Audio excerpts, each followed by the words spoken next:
So picture this. I'm at a punk show with a bunch of friends, having a conversation about how much cis men suck. Getting lots of laughs, having a grand old time, and this girl turns to me and she says very jokingly, "I hate your kind." Everybody laughs, the conversation continues, and I freeze. Now, when I first came out, somebody assuming I was a cis man like that would have been a really big compliment to me. It would have made me really happy. I was stealth for the first several years in varying degrees of me identifying as trans. And the goal initially for me, because there was a goal to my gender identity, which seems like such a foreign concept now, the goal was absolutely to pass as male, to be seen as male, to be viewed as male, and to feel male in terms of what that meant to me. Years passed, I started making more and more videos about being trans. I joined LGBTQ organizations, I was out way more often, and being trans just became a very central part of my identity. So within that context of myself growing and learning to understand my identity, being comfortable with myself, being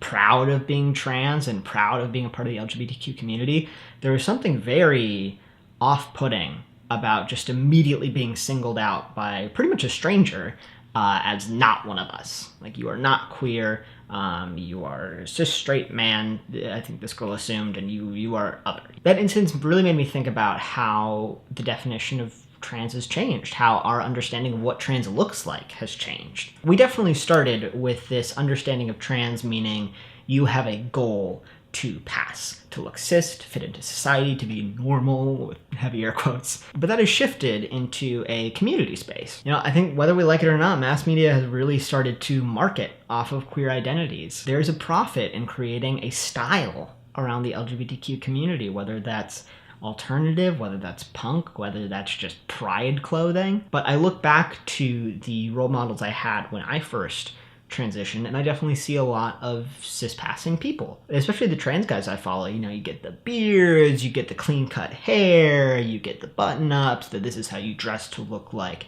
a sort of formal professional person, which of course there's a lot of problematic attachments to that. But either way, that shifted into a lot of the popular YouTubers and trans YouTubers we see now are, first of all, you know, non-binary and genderqueer folks. And also we see a lot of people with the bright hair colors, and we see people who maybe have top surgery but wear dresses and skirts. We see a lot more play and experimentation, and of course this is an awesome thing, but I feel myself very much drifting right now and kind of detached from a lot of that.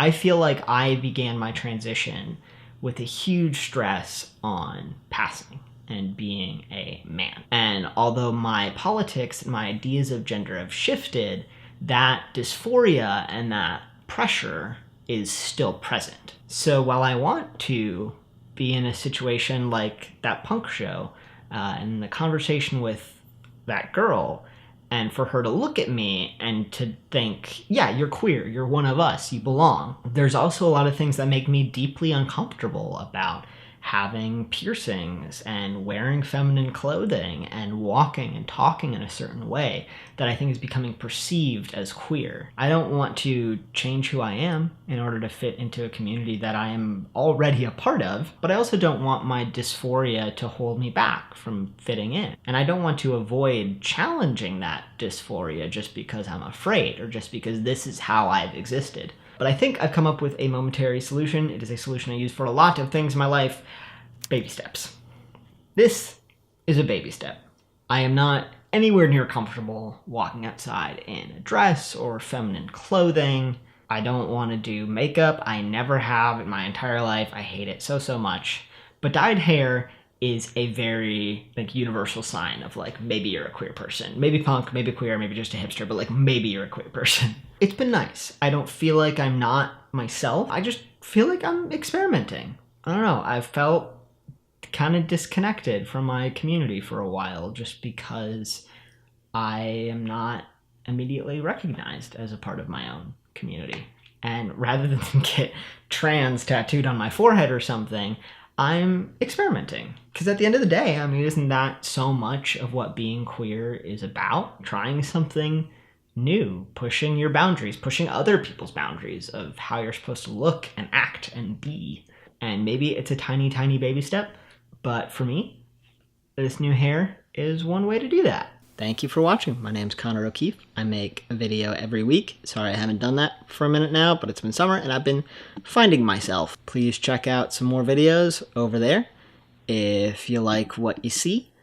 I hope you have a lovely, lovely day. For those of you who are starting the school year, whether it be in high school or college or whatever, I hope it goes well. And I hope you find an opportunity to experiment with how you express yourself today. Bye.